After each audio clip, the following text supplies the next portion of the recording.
Okay, then let's start with the first question. I think this is the second question.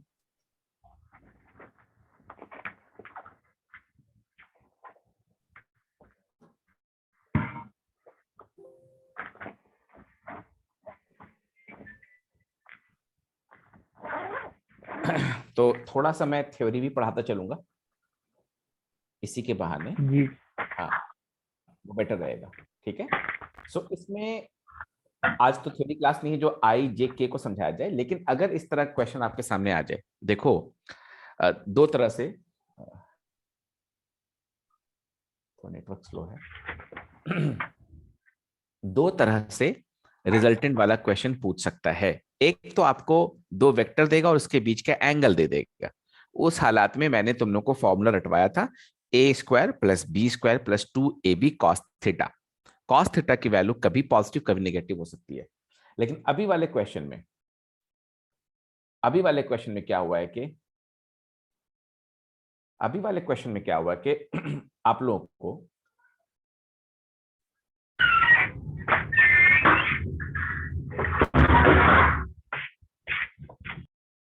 आई जे के form में दे दिया गया है। तो ऐसा क्वेश्चन बेहद ही आसान होता है, ठीक है, अगर कोई चीज आई जे के फॉर्म में दे दी गई है तो आपका रिजल्टेंट निकालना, इनको ऐड करना, इनको सब्ट्रैक्ट करना, इनका स्केलर प्रोडक्ट निकालना और इनका वेक्टर प्रोडक्ट निकालना, सब कुछ आसान। तो मैं दोबारा से रिपीट कर दूं, अगर दो वेक्टर आपको दे दिया गया है तो उनका सम निकालना, डिफरेंस निकालना, प्रोडक्ट निकालना। प्रोडक्ट दो किस्म का होता है, एक होता है स्केलर और दूसरा होता है वेक्टर। दोनों में मल्टीप्लाई ही कर रहे हो, लेकिन एक बार जो है उसका रिजल्ट जो आएगा वो स्केलर क्वांटिटी आएगा और दूसरी मर्तबा उसका रिजल्ट वेक्टर आएगा। तो अगर कोई चीज आई जे के फॉर्म में दे दी है तो आप समझ लीजिए कि आपका जो है लॉटरी लग गया है। अगर एग्जाम में आई जे के आपको दिखाई देता है तो इसके अंदर दुनिया की सारी इंफॉर्मेशन है। चलिए मैं थोड़ी सी इसके बारे में बात कर लूं, 2 मिनट अगर आप मुझे टाइम दें। तो आप देखेंगे कि पहला जो वेक्टर है वो 4i-3j है। जी। और जो मैं बताने जा रहा हूं इसको हमेशा हमेशा के लिए याद रखो, कोई चीज हमेशा के लिए याद रख लो।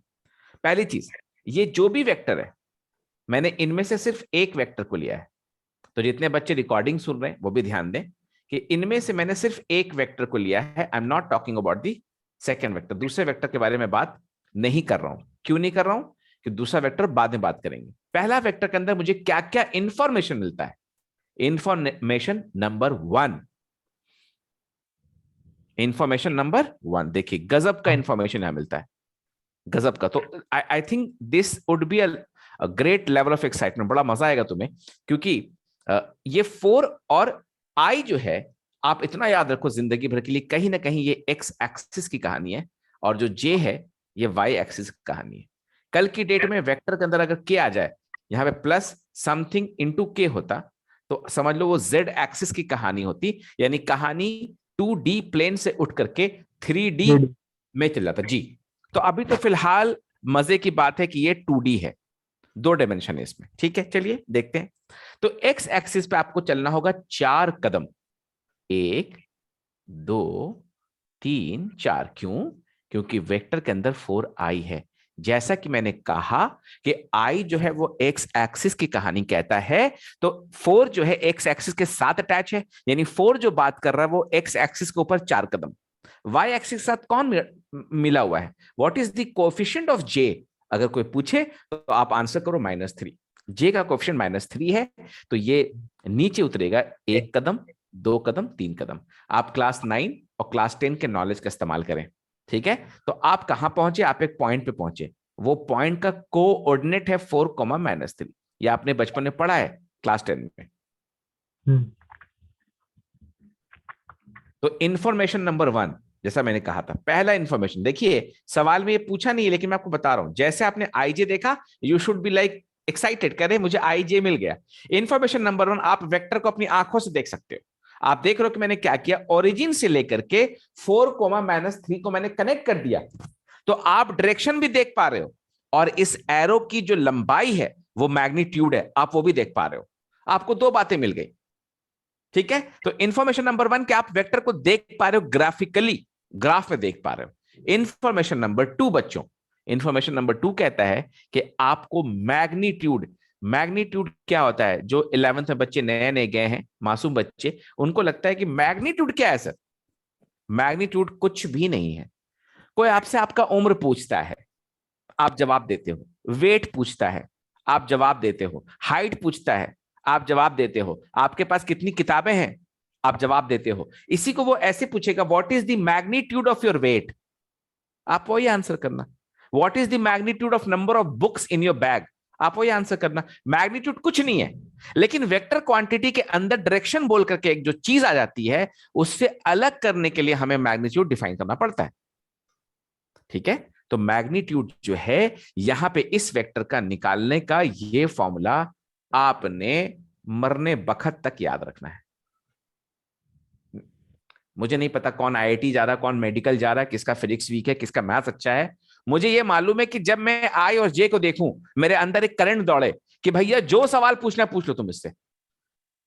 तो ये मैग्नीट्यूड क्या बता रहा है, ये जो एरो था ना, इस एरो का लेंथ बता रहा है। आपने जो फोर्स लगाया था ना, उसका डायरेक्शन तो दिखाई देता है, लेकिन कितनी ताकत से आपने फोर्स लगाया था, F1 में कितना ताकत है वो दिखाई देता है। 4 का स्क्वायर प्लस 3 का स्क्वायर यानी कि 16 plus 9 that will add up to 25, जिसका स्क्वायर रूट होता है 5, तो 5 यूनिट जो है आपका फोर्स 1। ये आपका हुआ सेकेंड इंफॉर्मेशन। तो जैसे आपने आई देखा, जे देखा, आपको मिल गया। इस तरह से वेक्टर का एक और इंफॉर्मेशन आपको मिलेगा कि इस वेक्टर को जब हम तोड़ेंगे, इस वेक्टर का एक्स कंपोनेंट कितना होगा। इस वेक्टर का एक्स कंपोनेंट, आपने एक नाम सुना होगा बचपन में, रेक्टेंगुलर कंपोनेंट ऑफ वेक्टर्स। नाम सुना कहीं मार्केट में घूमते फिरते, सेक्टर 4 में। रेक्टेंगुलर कंपोनेंट ऑफ वेक्टर, नाम याद रखो। कोई भी वेक्टर को दो दो फोर्सेस से, दो कंपोनेंट से रिप्रेजेंट किया जा सकता है, और वो दो कंपोनेंट एक दूसरे से 90 डिग्री का एंगल बनाते हैं। तो आपसे कल की डेट में कोई पूछेगा, क्या पूछेगा, आपसे पूछेगा एक्स कंपोनेंट क्या है, किसका, एफ का, जो वेक्टर ऊपर लिखा हुआ है। आप जवाब देना 4। फिर आपसे पूछेगा वाई कंपोनेंट क्या है, एफ का, आप जवाब देना -3। आपको लग रहा होगा अरे ये तो बड़ा आसान चीज है। जी हाँ, क्योंकि आई जे के फॉर्म में दे दिया है, आपको बहुत आसान लग रहा है। तो मैंने 3 इंफॉर्मेशन यहां आपसे साझा करी है। आप इस वीडियो को अगर यूट्यूब में देख रहे हैं, आप रिवाइंड करके इसे दोबारा सुन लीजिए। ज्यादा वक्त नहीं लगेगा, लेकिन लाइफ का बहुत इंपॉर्टेंट इंफॉर्मेशन है। मैं फिर से रिपीट कर दूं कि पहला जो आपने देखा फोर्स का 4i-3j, इससे आप एक ग्राफ के अंदर वेक्टर को प्लॉट करने के लायक हो गए। दूसरा, आप उस फोर्स का मैग्नीट्यूड निकालने के लायक हो गए। तीसरा, आपको उस वेक्टर का एक्स कंपोनेंट और वाई कंपोनेंट दोनों ही मिल गया। तो मैं एक बात कहता चलूं, इसको मैं हटा दूं बच्चों, हाँ। आप लोग नोट कर रहे हो कि हटा दूं उसको। यूट्यूब पे एक वीडियो आएगा, तुम आराम से उसको फिर से देख के नोट कर सकते हो, कोई दिक्कत नहीं है।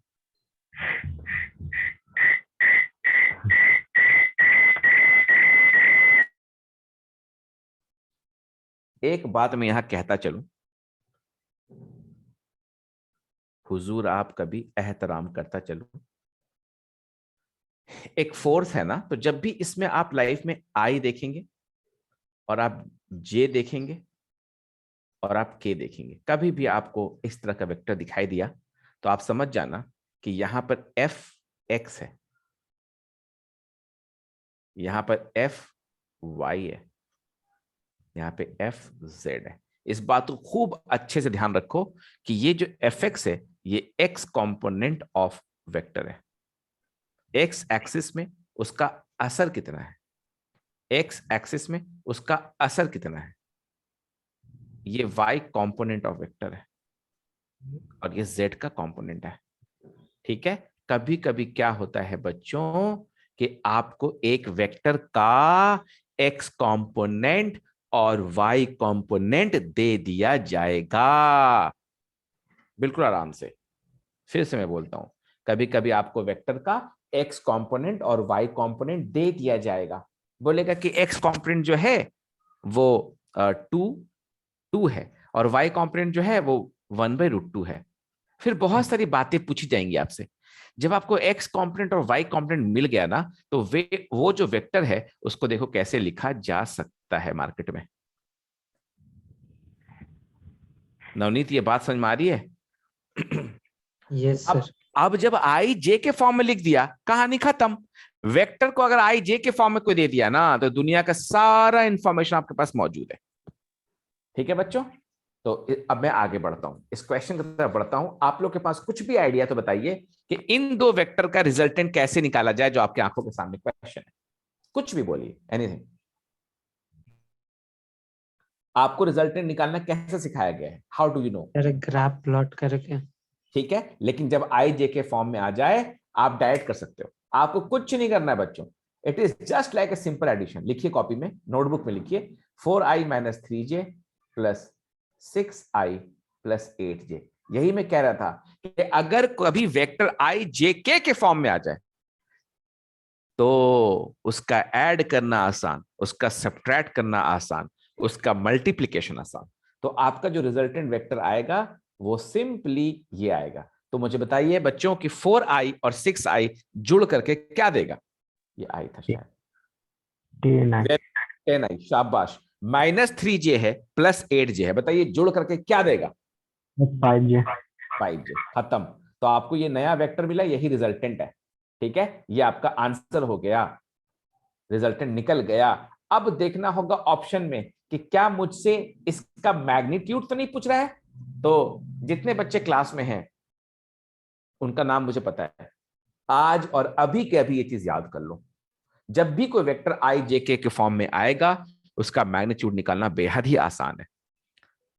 मैग्नीट्यूड अभी हमने निकाला था ऑफ एनी वेक्टर, ठीक है, जो आई जे के फॉर्म में हो, कुछ इस तरह निकलता है।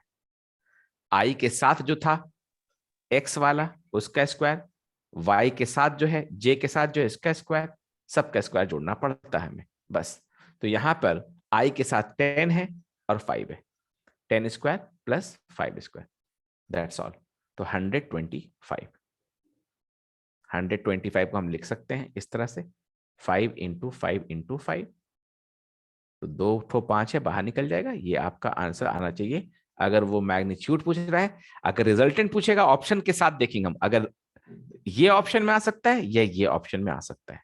ठीक है, तो कभी भी आपको कोई वेक्टर दिया जाए, उसका मैग्नीट्यूड निकालना सबसे आसान है आई जे के टर्म में। अगर वेक्टर आपको दिया गया है ए एक्स आई, कैप लगा दो, ए वाई जे कैप लगा दो, ए जेड के कैप लगा दो, इस फॉर्म में आपको वेक्टर दिया गया है, इसका मैग्नीट्यूड आपसे पूछेगा, तो आप बोलना कि ये मेरा फेवरेट क्वेश्चन है। इसका मैग्नीट्यूड आपसे पूछेगा, so this is going to be your answer. ठीक है बच्चों, तो हम सब तैयार हैं इस क्वेश्चन का आंसर देखने के लिए। अगर आपको इसमें से कुछ नोट करना है, तो या तो आप मोबाइल पे स्क्रीनशॉट ले लीजिए, या आप जो है इसको नोट कर लीजिए।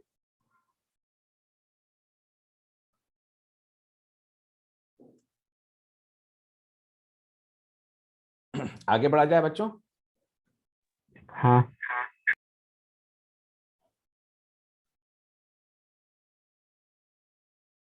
देखिए ऑप्शन किस तरह दिया हुआ है।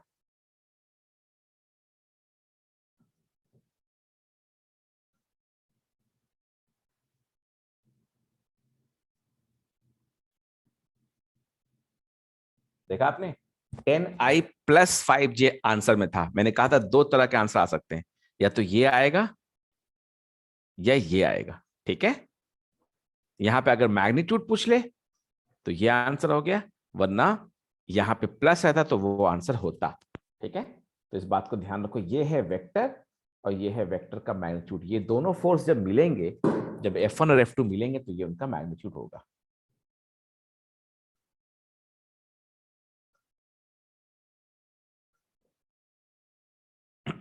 थोड़ा सा एल्जेब्रा का दिमाग लगाना है आपको। मैं 60 सेकंड का टाइम देता हूं।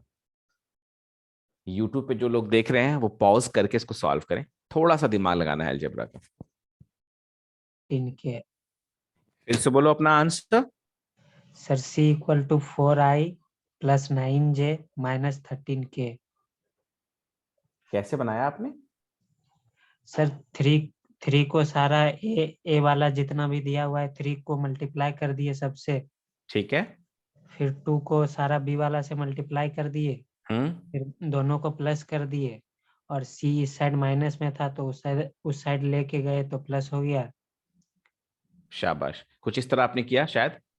Yes sir. हाँ, तो मैंने जैसे कहा था कि जब भी आई जे के फॉर्म में आएगा ना, तो आई जे के का फॉर्म देख के समझ जाना कि भैया क्वेश्चन आसान है। ठीक है, अगर आपने ऐसे किया है नवनीत तो बिल्कुल सही किया है। तो यहाँ पे सिंपल सिंपल जो है हम लोगों को इस तरह से, मैं इसको सॉल्व नहीं कर रहा हूं, अगरचे के 5 दूनी के 10 तीन 6, मुझे लगता है तुम्हारा आंसर सही होगा। 3 इधर आ रहा है और इधर आ रहा है 6 9, ठीक है, लगता है तुम्हारा आंसर सही है। तो सी वेक्टर को निकालने के लिए यहाँ पर एक रिश्ता दिया हुआ है। ठीक है, ये वेक्टर का रिश्ता है। 3a वेक्टर, ऊपर में एरो का साइन यहाँ मिसिंग है, 2b vector minus C vector. तो यहां से आपने जो किया बिल्कुल सही किया कि माइनस सी को उधर ले गए, उधर प्लस सी हो गया। नाउ जैसा ए है जैसा बी है, देखो आई जे के जो है वो वेक्टर का असली रूप है। वेक्टर को बहुत तरीके से एक्सप्रेस किया जा सकता है। क्लास 11 में जो बच्चे मैथ्स पढ़ते हैं, कोऑर्डिनेट ज्योमेट्री में एक चैप्टर आता है स्ट्रेट लाइंस। स्ट्रेट लाइन के अंदर जो सबसे इंपॉर्टेंट चीज बच्चे सीखते हैं वो ये है कि स्ट्रेट लाइन को डिफरेंट डिफरेंट फॉर्म में कैसे एक्सप्रेस किया जाए। अलग अलग फॉर्म में एक्सप्रेस करने से उसका अलग अलग इंफॉर्मेशन निकल के आता है। कभी स्लोप, कभी एक्स इंटरसेप्ट, वाई इंटरसेप्ट, कभी ओरिजिन से उसका शॉर्टेस्ट डिस्टेंस स्ट्रेट लाइन का। तो जब कोई बच्चा मैथ्स पढ़ रहा होता है ना, तो सबसे पहले उसको यही सीखना चाहिए स्ट्रेट लाइन के अंदर कि what are the different forms of straight line and how to interpret them. In the similar fashion जब कोई बच्चा वेक्टर पढ़ रहा है ना, सबसे पहले देखो वेक्टर को कितने तरह से व्यक्त किया जा सकता है, इजहार किया जा सकता है, एक्सप्रेस किया जा सकता है। ठीक है, तो जैसे ही मौका लगेगा मैं बाकी वेक्टर्स के अलग अलग चीजों पे डिस्कस करूंगा। तो अगर ये तुम्हारा आंसर है तो let us see if you are right और रॉन्ग। ऑप्शन में आ रहा है आपका पहले ही ऑप्शन मुझे लगता है। ठीक है, बिल्कुल जैसे आपने किया वैसे ही किया गया है और आंसर शायद आपका सही है। शाबाश, वेरी गुड। आपका आंसर सही है। इस क्वेश्चन को आप ट्राई भी कीजिए, लेकिन मैं कुछ यहां लिख देना चाहता हूं। जो बच्चे YouTube पे सुन रहे हैं वो अपने आप को जहन नशी कर लें, यानी रिमाइंड करा लें कि ये एक फॉर्मूला है। ये फॉर्मूला आप लोगों ने देखा होगा बच्चों, Sahil and Navneet. Yes sir. बचपन में देखा था जब आप बहुत छोटे थे। ठीक है, अच्छा, एक बात मैं बार बार बोलता हूं क्लास के अंदर, फिर रिपीट कर देता हूं कि वेक्टर को जब हम लोग ऐसे लिखे ना तो ये वेक्टर है, और अगर इसी वेक्टर को हम लोग ऐसे लिख देना तो असलियत में ये इसका मैग्नीट्यूड है। क्या ये बात आपको याद रहेगी? क्या ये बात आपको याद रहेगी? हाँ, अगर अगर वेक्टर के ऊपर एरो लगा हुआ है तो वेक्टर फॉर्म में है वो, उसका डायरेक्शन वहां पे है, वो डायरेक्शन के साथ आएगा। आप नहीं लिख सकते कभी भी किसी वेक्टर को कुछ इस तरह की this is equal to 5 newton, आप नहीं लिख सकते। क्यों? क्योंकि ये फोर्स के ऊपर जो एरो लगा हुआ है वो एक वेक्टर फॉर्म में। आप लिख सकते हैं 5 Newton along let's say x axis. आपने ऐसा लिखा तो चलेगा, चलेबल है, लेकिन आपने सिर्फ ऐसा लिखा तो असलियत में आप इसका मैग्नीट्यूड के बारे में बात कर रहे हैं। तो आप ऐसे लिख सकते हैं या आप ऐसे लिख सकते हैं। तो वेक्टर का जब भी कैपिटल लेटर से वो घट के छोटा स्मॉल लेटर में आ जाए तो असलियत में वो मैग्नीट्यूड की बात करता है। ठीक है, तो आप इस फॉर्मूले को याद रखें कि आर जो है वो रिजल्टेंट का मैग्नीट्यूड है। ए स्मॉल बी दोनों वेक्टर का, दोनों वेक्टर्स का जिनको ऐड किया जा रहा है उसका मैग्नीट्यूड है। साहिल, मैंने एक दिन रात में तुम्हें यह पढ़ाया था कि कॉस थीटा के वैल्यूज बदलने पर 3 डिफरेंट डिफरेंट केसेस आते हैं। ठीक है, मैं अभी उसको दोबारा पढ़ा देता हूं, क्या तुम लोगों को याद है? नहीं तो मैं पढ़ाता हूं, ऐसे पढ़ाऊंगा, दोनों ही हाथ में पढ़ाऊंगा मैं। लेकिन क्या तुम लोग को याद है कि आर की मैक्सिमम वैल्यू कब आएगी और आर की मिनिमम वैल्यू कब आएगी? सर आर का मैक्सिमम वैल्यू आएगा जब कॉस 90 रहेगा। cos 90 रहेगा, नहीं cos 90 थीटा जब 90 रहेगा, नहीं तब नहीं आएगा, तब नहीं आएगा। चलो उसको मैं एक कॉमन सेंस से समझो,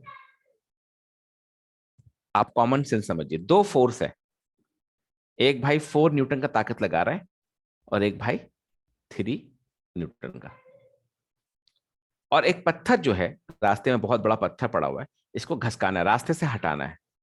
तो आप क्या चाहेंगे कि दोनों भाई ताकत एक ही दिशा में लगाए पत्थर घसकाने के लिए, या अलग अलग दिशा में लगाए? नवनीत आराम से सोचो, साहिल जवाब दो। एक ही दिशा में। क्यों भाई, ऐसा क्यों कहा आपने?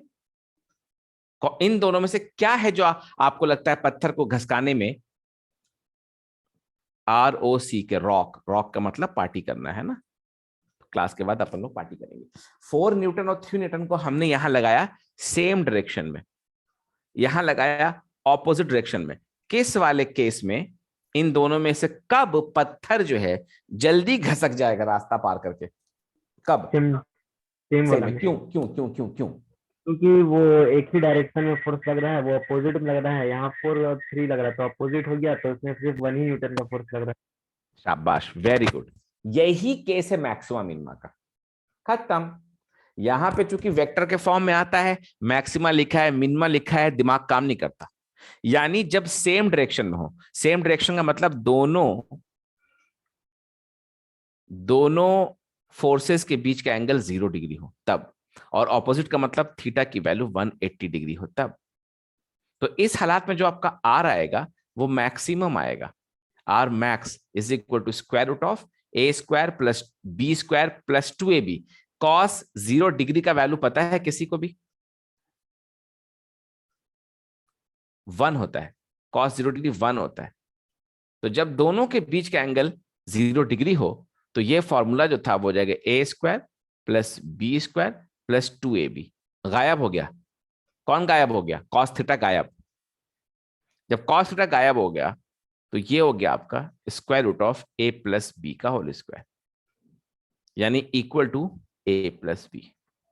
अभी कोई बच्चा कॉमन सेंस है, अभी किसी बच्चे ने, साहिल ने या नवनीत ने कहा कि सर जब 4 न्यूटन और 3 न्यूटन ऑपोजिट रहेंगे तो असलियत में 1 न्यूटन का ही ताकत लगेगा। इसमें आपने कॉमन सेंस का इस्तेमाल किया बिरादर, आपने कॉमन सेंस का इस्तेमाल किया, करेक्ट है। तो कॉमन सेंस इस्तेमाल करो कि जब दो फोर्सेस एक डायरेक्शन में लगेंगे तो अल्टीमेटली वो दोनों सिंपली ऐड हो जाएंगे, सिंपली ऐड हो जाएगा। ठीक है?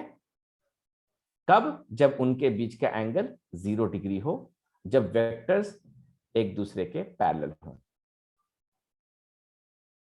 ये जो बच्चे रिकॉर्डिंग भी देख रहे हैं उसको नोट कर लें, ये बहुत ही आसान चीज है लेकिन बच्चे भूल जाते हैं। जब कोई टॉपिक समझ में ना आए, जिंदगी में जब कोई टॉपिक आपको बहुत परेशान कर दे, तो आप भूलने वाला ऑप्शन वहां मत रखना। ठीक है? भूलने वाला ऑप्शन वहां मत रखना। यानी आपको हर कुछ याद करते चलना पड़ेगा, ज्यादा आपको तवज्जो देनी पड़ेगी इस टॉपिक को। दूसरा केस में जब थीटा 180 डिग्री है तो उस केस में आपका रिजल्टेंट जो है वो मिनिमम निकल करके आएगा। यही जो प्लस 2ab है यहां पर माइनस 2ab हो जाएगा, A square plus B square minus 2ab। So यहां पे आपका आर मिनिमम जो है वो a माइनस बी हो जाएगा। कब? जब थीटा 180 डिग्री है, यानी vectors are in opposite direction या एंटी पैरेलल। तो आज के बाद आप कसम खाइए गंगा मैया की कि आप इस चीज को नहीं भूलने वाले हैं। दो वेक्टर का एडिशन जब होता है, उसका जब रिजल्टेंट निकालते हो तो मैक्सिमम तब होता है जब दोनों एक दूसरे के पैरेलल में हो, और मिनिमम तब होता है जब वो दोनों एक दूसरे के ऑपोजिट में हो। अगर कभी आपसे कोई पूछ ले कि दो वेक्टर है 4 न्यूटन और 3 न्यूटन का, उनका रिजल्टेंट मैक्सिमम कब देगा, तो आपका आंसर होना चाहिए मैक्सिमम तब देगा जब वो पैरेलल होगा, यानी कि जब 0 डिग्री एंगल हो। और मैक्सिमम वैल्यू जो होगी वो a प्लस बी होगी। ठीक है, तो इस चीज को क्या आप लोग बिल्कुल याद कर सकते हैं? जो यूट्यूब में वीडियो देख रहे हैं वो इसको प्लीज इग्नोर ना करें। मैं बच्चों आपसे गुजारिश करता हूं कि आप इसे इग्नोर ना करो कि मतलब हाँ मुझे आता है, हाँ मैंने सीख, नहीं, आप इसको सीरियसली लो, क्योंकि छोटी छोटी बात। इसको मैं हटा दूं नवनीत, साहिल, कुछ लिख रहे हो क्या? हटा दूं इसको स्क्रीन से? हटा दीजिए सर, हो गया। ठीक है बेटा। बचपन में तुम्हारे एज में मैं कंफ्यूज हुआ करता था, अभी मैंने R is equal to a plus b लिखा। ठीक है, कभी कभी टीचर बोर्ड पे ये लिखता था। I just have a question to all the audience, क्या इन दोनों में कुछ फर्क है? Yes sir. बताने वाले को एक सोने का नकली सिक्का मिलेगा। क्या फर्क है दोनों में? सर वो आर के ऊपर जो डैश दिया है, पहला वाला वेक्टर है, दूसरा वाला सिर्फ मैग्नीट्यूड है। इसका मतलब ये हुआ, ये बड़ी इंपॉर्टेंट चीज मैं बता रहा हूं, और इसीलिए कहता हूं कि मेरी क्लासेस बच्चों के लिए इंपॉर्टेंट है। ठीक है, और इसीलिए मैं बच्चों के पीछे पीछे नहीं घूम रहा हूं। ठीक है, मुझे पता है बच्चों को मेरी जरूरत हर साल होती है। कब होती है? जब वक्त निकल जाता है। ठीक है, तो इस बात को आप समझना है, जिसको जिसकी किस्मत में वो समझ रहा है। R is equal to a plus b का मतलब हुआ कि ए एक वेक्टर है, बी एक वेक्टर है, और आर इनका रिजल्टेंट है। ये मतलब निकला। इसका मतलब ये नहीं कि R is equal to a plus b, इसका मतलब ये है कि R vector is the resultant of the two vectors a and b. बहुत फर्क है। यानी आर इज इक्वल टू जो फॉर्मूला था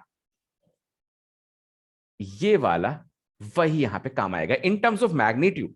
तो ये जो है ना, इसका मतलब सीधा सीधी एक सेंटेंस आप लिख सकते हो अपने भेजे में कि R is the resultant vector of two vectors a and b. बस इतना ही मतलब है। आर इज रिजल्टेंट, ऐसे देखो, ऊपर देखो, R is resultant. R resultant है, सम नहीं है, रिजल्टेंट है। दो ताकत लगी है, तो उस ताकत का असर क्या होगा, नेट फोर्स क्या होगा, वो है। ये क्या है? ये कह रहा है कि जैसा आपने कहा कि दो वेक्टर का मैग्नीट्यूड, ये कह रहा है कि आर मैक्सिमम वैल्यू पे आ चुका है, दोनों वेक्टर के मैग्नीट्यूड को सीधा ऐड करना चाहता है, सीधा। जो कि हालात तब पैदा होते हैं जब थीटा 0 डिग्री होता है, यानी कॉस थीटा 1 होता है, तब ये हालात पैदा होते हैं। यानी यहां पर R square is equal to a square plus B square plus 2ab। ठीक है, तो this is very very important information. तो ये जब मैं बच्चा था तो मुझे वेक्टर बिल्कुल समझ में नहीं आ रहा था, बिल्कुल नहीं। ठीक है, और मैं समझना चाहता भी नहीं था शायद, और टीचर समझाना चाहता भी नहीं था, बस चल रहा था चल रहा था। तो कभी कभी दिमाग में ये बात रह जाती कि ये लोग बहुत ही इलॉजिकल लोग हैं, ऐसे लिख देते हैं, कुछ भी लिख देते हैं। नहीं, कुछ भी नहीं लिखते, ये अलग रिप्रेजेंट कर रहा है, वो अलग रिप्रेजेंट कर रहा है। चलो अच्छा है, तुम लोग को ये बात मालूम थी। हटा दूं इसको बोर्ड से बच्चों? Yes sir. Very good. तो क्या आप ये क्वेश्चन ट्राई कीजिए, the forces are in the ratio. ठीक है, थोड़ा सा ट्राई कीजिए।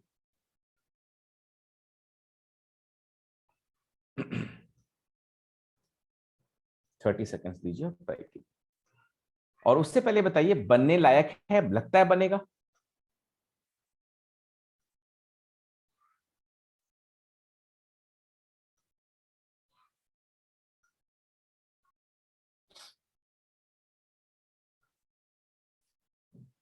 हाँ बच्चों, क्या हाल है बताइए, चांसेस लग रहे हैं बनने का?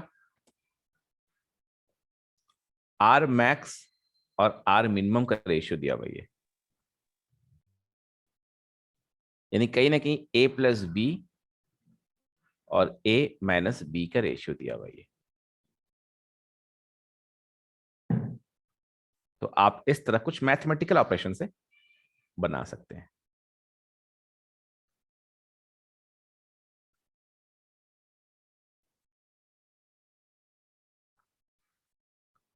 मैं कुछ इसलिए नहीं बोल रहा हूं क्योंकि ये मैथमेटिक्स चल रहा है यहां पे।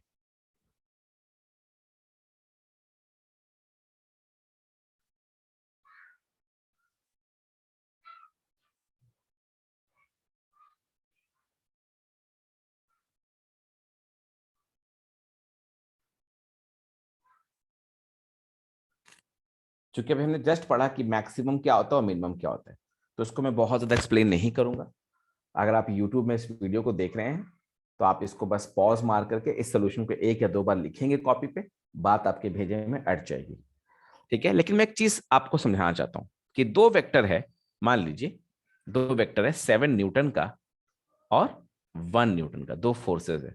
2 भाई एक पत्थर को घसकाने के लिए ये ताकत लगा रहे हैं। तो इसकी मैक्सिमम वैल्यू तब होगी जब दोनों भाई एक ही डायरेक्शन में लगाएं, तो 7 + 1 8 हो जाएगा। और मिनिमम वैल्यू तब होगी जब दोनों भाई ऑपोजिट डायरेक्शन में लगाएं, यानी 7 - 1 6 हो जाएगा, है ना।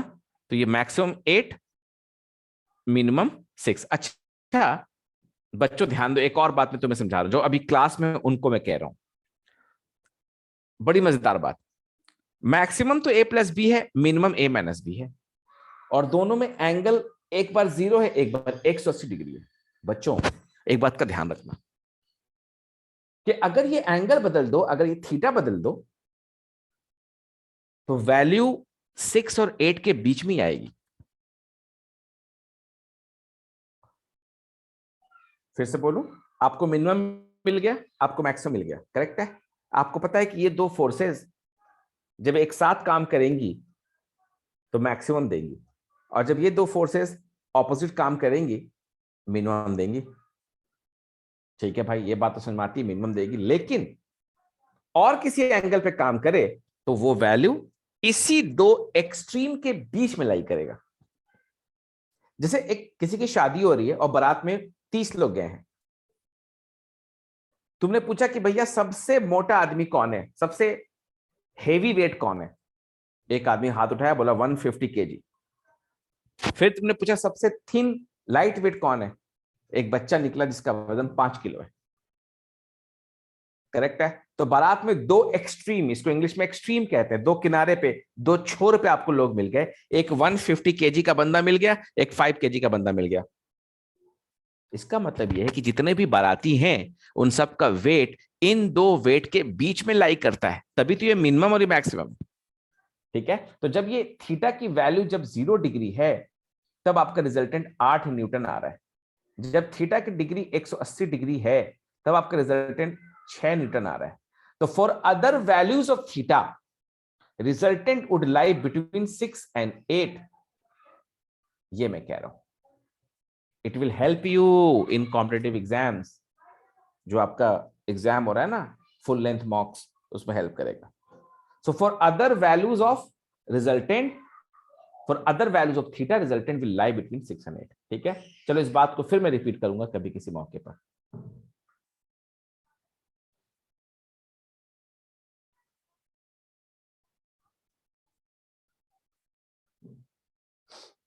जैसा हमने कहा था बिल्कुल वैसे आंसर है 7:1।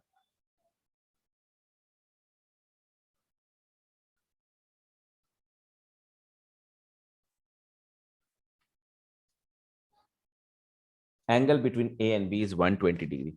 कॉस 120 की वैल्यू कितनी थी, -1/2 शायद, साइन 30 सेकंड क्वाड्रेंट। तो बच्चों दिस माइट हेल्प यू।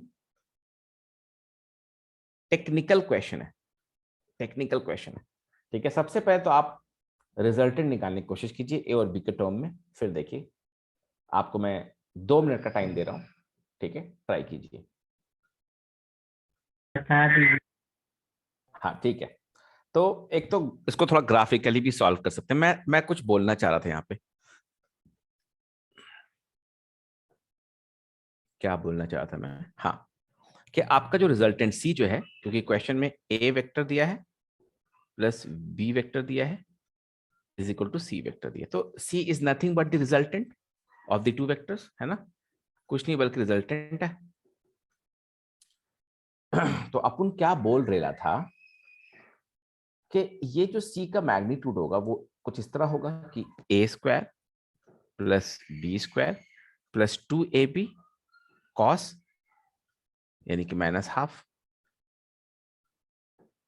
ये आपका रिजल्टेंट सी का स्क्वायर है। तो ये आएगा क्या, a² प्लस b² और यहां पे क्या आ जाएगा, -ab। करेक्ट है, c²। ओके, तो c का जो मतलब मैग्नीट्यूड है वो A square plus B square minus A B है इस केस में।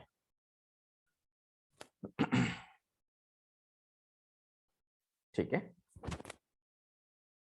अब मैं क्या बोलने जा रहा हूं कि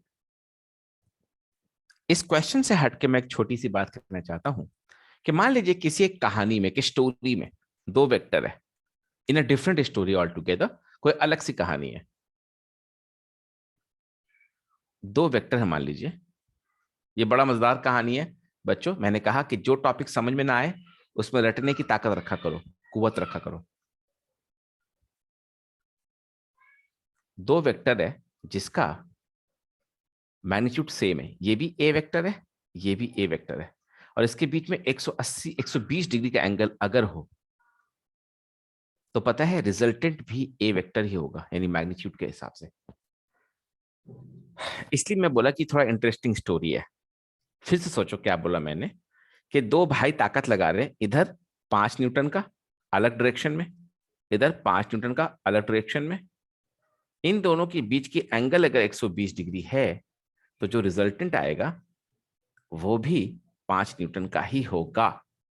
अगर आपको यकीन नहीं आता तो आप इस फॉर्मूले में ए और बी का वैल्यू इक्वल कर दीजिए, तो सी क्या हो जाएगा, square root of A square plus A square minus A square, खचाक खचाक C is equal to A. तो इसको मैंने बचपन में रटा था। क्या रटा था? मैंने बचपन में रटा था कि जब दो वेक्टर इक्वल हो उसका रिजल्टेंट भी उसका इक्वल हो, तो वो तभी होगा जब उनके बीच में 120 डिग्री का एंगल होगा। याद से सोच के देखो मैं क्या कह रहा हूं, मैं कौन सा कहानी कह रहा हूं। मैं कह रहा हूं दो वेक्टर है, एक वेक्टर है दूसरा वेक्टर है, कहानी में लिखा हुआ है कि the resultant of two equal vector is equal to one of the vectors. इसको रिपीट कर पाओगे साहिल, नवनीत, इंग्लिश में? The resultant of two equal vectors is equal to the one of the vectors, then what is the angle between the two vectors? Answer is 120 degree. Repeat कर पाओगे? हिंदी में repeat करो, चलो बोल सकोगे? एक बार और बोलिए। The resultant of two equal vector is equal to the magnitude of one of the vectors. The resultant of two equal vectors, दो वेक्टर इक्वल है, उसका रिजल्टेंट जो है वो दोनों में किसी एक के बराबर है, यानी जो मैग्नीट्यूड निकालते थे हम लोग R, वो बराबर आ रहा है A के, जो कि बराबर है B के। तीनों बराबर हो गए। अब ठीक लग रहा है? ए एक वेक्टर है, बी एक वेक्टर है, उसका रिजल्टेंट जो आ रहा है वो दोनों के बराबर आ रहा है। दो आदमी ताकत लगा रहा है। अमूमन क्या होता है, जनरल क्या होता है, ज्यादातर मामलों में क्या होता है कि साहिल ने 5 रोटी खाई, नवनीत ने 5 रोटी खाई, तो होटल वाले का 10 रोटी खत्म हो गया। ये स्केलर क्वांटिटी का एडिशन है, जिसको हम लोग इंग्लिश में बोलते हैं दैट 5 + 5 व्हेन एडेड अलजेब्रिकली। लेकिन वेक्टर में क्या हो रहा है, साहिल ने 5 रोटी खाई, नवनीत ने 5 रोटी खाई, होटल वाला बोल रहा है हमारा 5 ही रोटी खत्म हुआ। हाँ, आपको लगेगा अरे ये कैसे हो सकता है? हो सकता है अगर रोटी खाना वेक्टर क्वांटिटी हो। आपने 5 न्यूटन से फोर्स लगाया, इसने 5 न्यूटन से फोर्स लगाया, रिजल्टेंट 5 न्यूटन ही आया, यानी उनके बीच का एंगल 120 डिग्री है। ये मेरे टीचर ने मुझे रटवाया था। यही चीज हम लोग रट के रखेंगे तो वेक्टर आसान होगा, और यही बच्चा फिर कंपटीशन में जाकर रैंक 1 लेकर के आएगा, क्योंकि आप वहां बैठ के सॉल्व करेंगे। उसको केस रटा हुआ है कि 90 डिग्री हो बीच में तो क्या हो, 0 डिग्री हो तो बीच में क्या हो। 0 डिग्री पे दोनों वेक्टर सिंपली ऐड हो जाते हैं, 90 डिग्री पे ये मामला आता है। उस वक्त कोई बच्चा क्या ये मामला आएगा 90 डिग्री पर, ये देखो ये मामला पाइथागोरियन ट्रिपलेट वाला मामला आएगा 90 डिग्री पे, ये वाला मामला 90 डिग्री पर है। 0 डिग्री पर ये वाला मामला है, 180 डिग्री पर ये वाला मामला है, 120 डिग्री पर ये वाला मामला है। तो भैया यही तो है, जिस चीज को एक बच्चा समझ नहीं पा रहा है अगला बच्चा समझ लिया है, पढ़ लिया है, लिख लिया है, रट लिया है, प्रैक्टिस कर लिया है, वो क्वेश्चन का वेट कर रहा है, खट खट खट खट खट खट सॉल्व कर रहा है। वो एग्जाम में सॉल्व नहीं कर रहा है,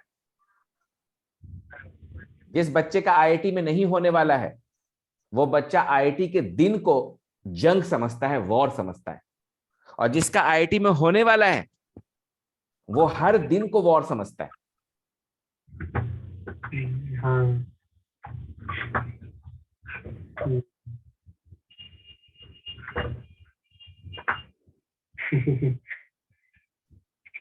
ये जंग तो पहले लड़ी जाएगी ना।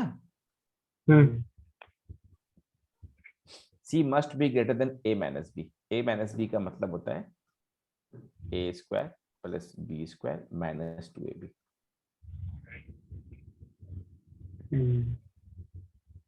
तो ये तो है जो उससे बड़ा है, ठीक है। मेरे हिसाब से इस क्वेश्चन का जो लर्निंग था वो हमने ले लिया है। हाँ, नहीं, कोई दिक्कत नहीं।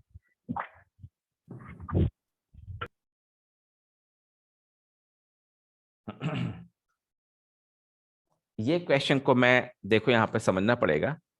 P माइनस Q जो है वो R है, यानी इसका मतलब है कि दो वेक्टर को जब सब्ट्रैक्ट किया गया तो रिजल्टेंट, यानी R is the resultant of P and Q। वो जो हम लोग रिलेटिव मोशन में यूज करते हैं, आपने देखा होगा, वो रेन मैन प्रॉब्लम लोग उसको कहते हैं, जहां पे बारिश हो रही होती है और आप बाइक पे जाते हो तो बारिश होने का एंगल बदल जाता है रिलेटिव वेलोसिटी वाले केस में, है ना। तो ये क्या कह रहा है, ये कह रहा है कि P एक वेक्टर है, P एक वेक्टर है, Q एक अनदर वेक्टर है, ठीक है। P माइनस Q के लिए क्या करते थे हम लोग, ये हुआ हमारा माइनस Q, रिजल्टेंट होगा ये हमारा रिजल्टेंट हुआ, ठीक है। तो एक P वेक्टर है, ओके, एक Q वेक्टर है, ओके। Q का जस्ट उल्टा माइनस Q होता है। वेक्टर की दुनिया में अगर आप डायरेक्शन बदल दें तो वो नेगेटिव वेक्टर हो जाता है। दोनों का ये R जो है इन दोनों का सम है, ये R है आपका। So R is equal to P minus Q। ये मैं नहीं कह रहा हूं, क्वेश्चन कह रहा है। और फिर लिखा है R is equal to P minus Q। तो ये मैग्नीट्यूड वाइज कह रहा है, ये मैग्नीट्यूड वाइज कह रहा है, ठीक है। तो ये कब होगा, ये कब होगा, आइए देखते हैं कब होगा। इसको मैं एक लाइन में सॉल्व कर दूं, लेकिन पहले दिखा दूं कि R का जो मैग्नीट्यूड है वो square root of P square plus Q square plus 2PQ cos theta होता है जनरली। यानी कि R स्क्वायर जो ये हम जानते हैं फॉर्मूला, R स्क्वायर जो P square plus Q square plus 2PQ cos theta होता है। लेकिन यहां पर Q जो है वो Q नहीं होके माइनस Q है, तो this will change into this.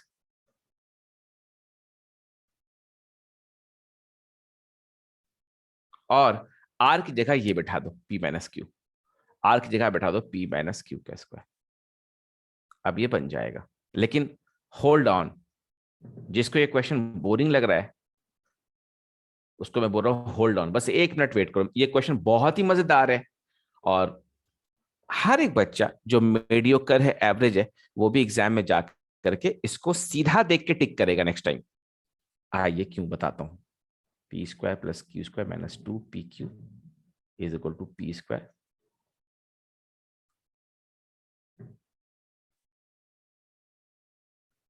सब कैंसिल, सब कैंसिल, सब कैंसिल, सब कैंसिल।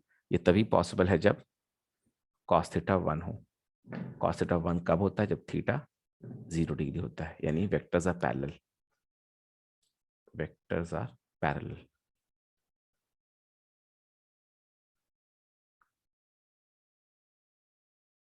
देखो बच्चों, इसका आंसर 0 डिग्री आने वाला है, ठीक है। तो मैं आपको इसलिए नहीं पढ़ा रहा हूं कि आप जाकर के एग्जाम में ये वाला क्वेश्चन देखेंगे, ये वाला फॉर्मूला याद रखेंगे और बड़ी मेहनत से सॉल्व करेंगे, ये बेवकूफी होगी।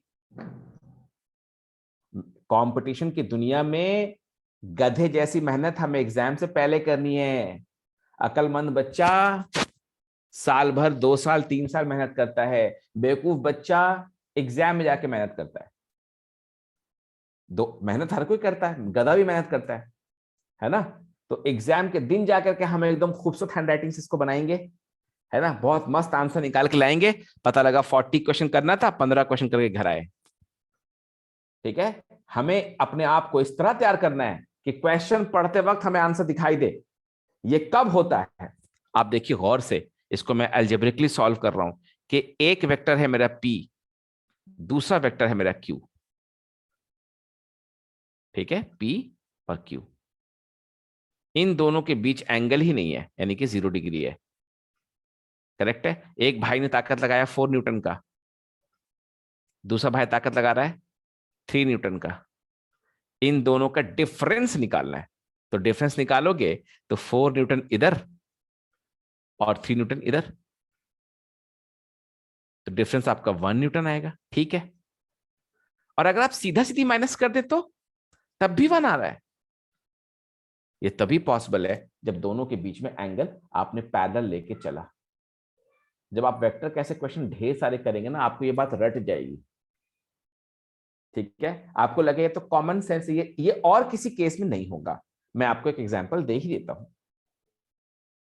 हुजूर आपका भी एहतराम करता चलूं, इधर से गुजरा तो सोचा सलाम करता चलूं। ये 4 न्यूटन है और ये 3 न्यूटन है बच्चों, बहुत मस्त आपको समझ में आएगा भी। इन दोनों के बीच का एंगल 90 डिग्री है। हमें क्या चाहिए, हमें चाहिए P vector minus Q vector. ठीक है, तो P हमारा 4 न्यूटन, Q को पलट दीजिए, पलट दिया। इनका रिजल्टेंट निकाल दीजिए, निकाल दिया। इनका रिजल्टेंट निकालोगे तो 5 न्यूटन आएगा, वही जो P प्लस Q का आएगा। ये भी आप रट सकते हो चुपके चुपके। ठीक है, तो P माइनस Q का मैग्नीट्यूड 5 न्यूटन आएगा। आप निकाल के घर पे देख लेना आराम से।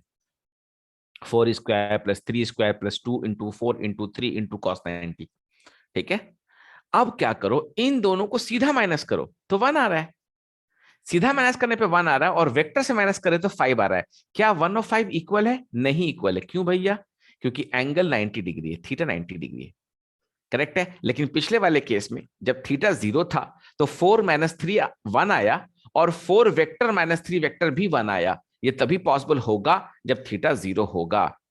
ठीक है, तो ये बात अगर आज समझ में नहीं आई है तो कल जरूर समझ में आ जाएगी। घबराने की जरूरत नहीं खेबा हो बबुआ। ये वही मैथमेटिकली इसको सॉल्व करा, but I don't like this approach.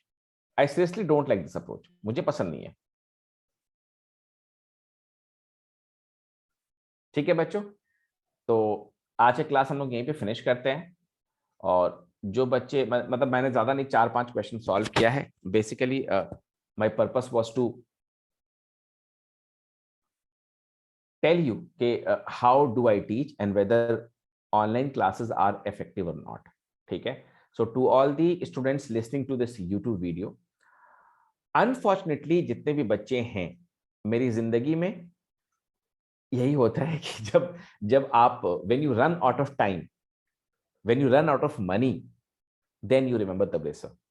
Most of the cases में ऐसा हुआ है कि बच्चे लास्ट के 3 महीने में आए हैं। अभी एक बच्चा तो मेरे पास ऐसा आ रहा है जो इंजीनियरिंग कॉलेज में एडमिशन करा चुका है, राइट बिहाइंड माई हाउस। मेरे घर के पास एक बहुत बड़ा इंजीनियरिंग कॉलेज है। ठीक है, he has come down from Mumbai, Mumbai से आया है वो। ठीक है, और बहुत अच्छा बच्चा है वो। लेकिन पता है वो मेरे पास क्या पढ़ने आ रहा है? After joining the engineering college, I am teaching him differentiation of class 11, integration of class 12, log of class 11। आपको सब बातें जान के हैरानी होंगी। तो क्या मैं अपना नाम रख दूं पैनिक बटन? क्या मैं अपना नाम रख दूं फायर अलार्म? जब तक मुसीबत ना आए इंसान उसको प्रेस नहीं करता है। ठीक है, तो आप देख लो आपकी किस्मत में क्या है। हर बच्चे ने मुझे 12th के स्टार्टिंग में ज्वाइन किया, जब चैप्टर 1 में वो इलेक्ट्रिक फील्ड और पोटेंशियल पढ़ रहे हैं और वेक्टर का एडिशन उनको नहीं पता है। शुरू में तो बहुत मजा आता है क्लास 11 में, क्योंकि उससे बोर्ड्स रिलेटेड नहीं होते हैं। कंपटीशन में 40% 11 का आता है। ठीक है, लेकिन जैसे बच्चा 12th में इंटर कर जाता है, पैनिक करने के बाद ही आता है, और तब जुबान से एक ही बात निकलती है कि पैसे की चिंता मत कीजिए। So it is very very important for all of you to understand कि अगर आपका फिजिक्स अभी ठीक ठाक चल रहा है और आपको लगता है कि आने वाले 1.5 साल में, जो कि 14 से 15 महीने रह गए हैं कंपटीशन के, तब भी ठीक ठाक चलेगा, then I do not have any problem.